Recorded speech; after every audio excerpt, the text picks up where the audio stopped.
ഞാൻ എന്താ പരിപാടി? ഒരു ഇലക്ഷൻ പാട്ട് പാടിയിട്ട് വരാം.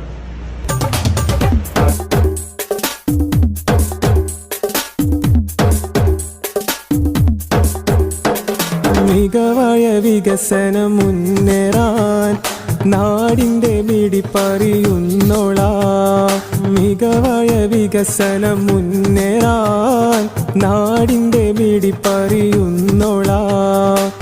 വാർഡിലെങ്കും മാറ്റങ്ങൾ തൻ UDF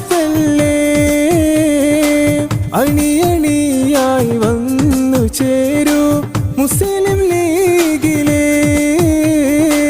നന്മയുള്ളൊരു സാരഥി വന്നേ പാലത്തറ വാർഡിൽ വോട്ടൊന്നു നൽകി